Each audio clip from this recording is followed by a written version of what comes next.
En el darrer vídeo d'aquest tutorial el que farem és acabar d'ajustar aquesta animació i exportar-ne o generar-ne un MP4 i un seriat de PNGs empaquetats en un Sprite Sheet.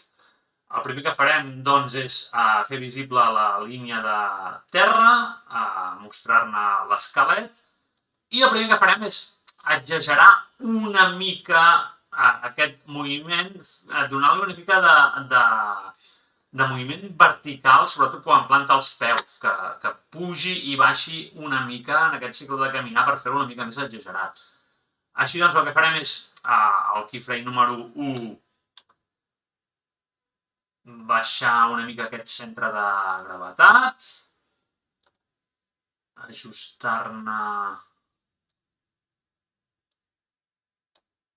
en aquest cas les cames.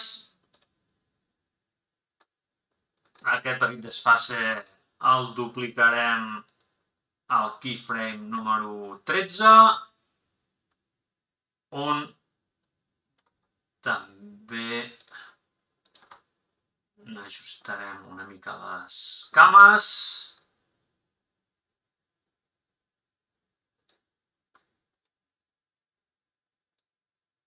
I finalment seleccionarem tots els ossos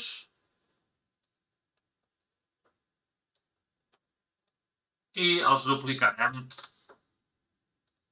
al final per acabar d'obtenir aquest cicle perfecte. Si ens fixem, ara ja aquest cicle de caminar és una mica més exagerat, sobretot quan planta els peus a terra. I en segon lloc, i per acabar d'ajustar aquesta animació, el que farem és intercalar un keyframe entre els keyframes que ja tenim, simplement posicionant-nos al lloc i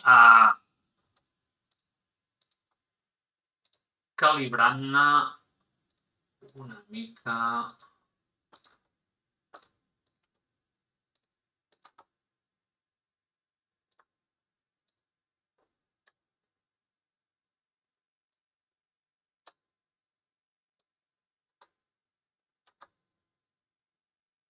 les cames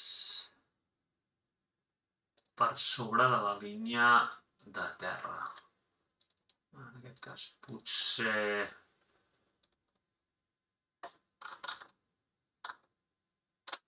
seria interessant posar-ho així.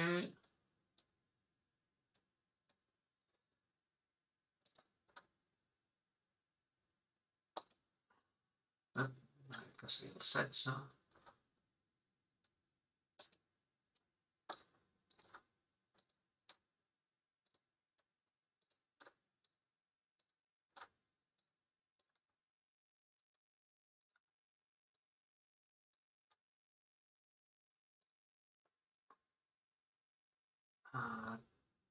El 19, faríem la posició del 19 una mica més creïble.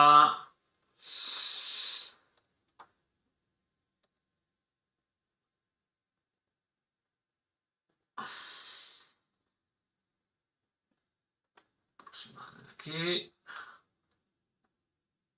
I el 22 l'acabem de calibrar.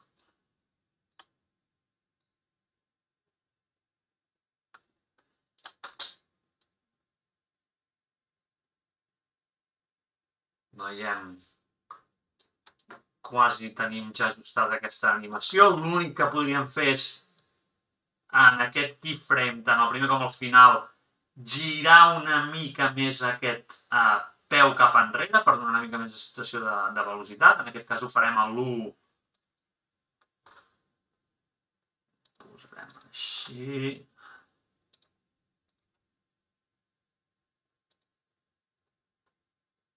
Ho farem al 1.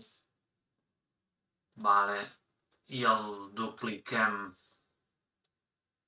Dupliquem tots els... Dupliquem aquesta posició.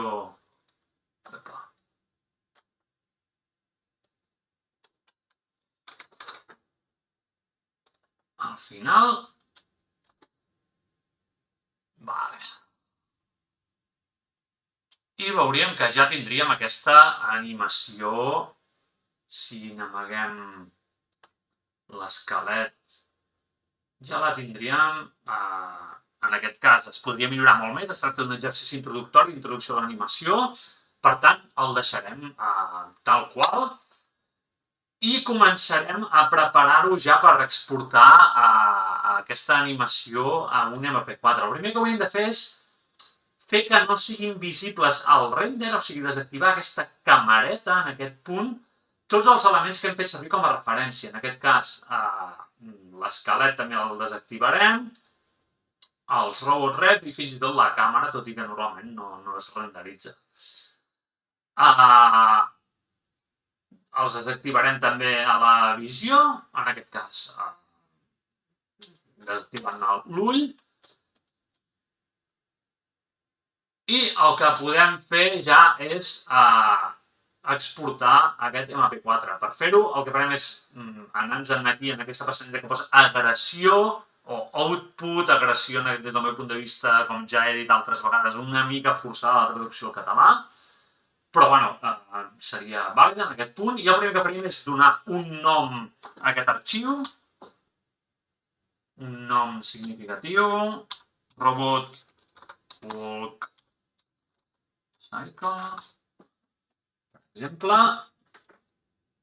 i el format de sortida seria un vídeo FFmpeg, la codificació seria MP4, el tamany seria aquest, seria de l'1 al 24, perquè el 25 seria igual que el frame número 1, la ruta de sortida seria l'arxiu a la carpeta temporal del nostre C, ara a mode d'exemple ja seria vàlida, i el que hauríem de fer primer és a la pestanya de revelat o render, revelar l'animació.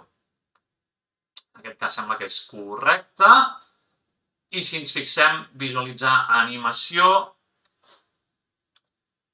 efectivament ja tindríem aquest MP4 en funcionament. El següent que hauríem de fer és, doncs, exportar-ne el seriat de PNGs. En aquest cas, exportarem un PNG per cada keyframe, per tant, hauríem d'exportar el frame 1, el 4, el 7, etc.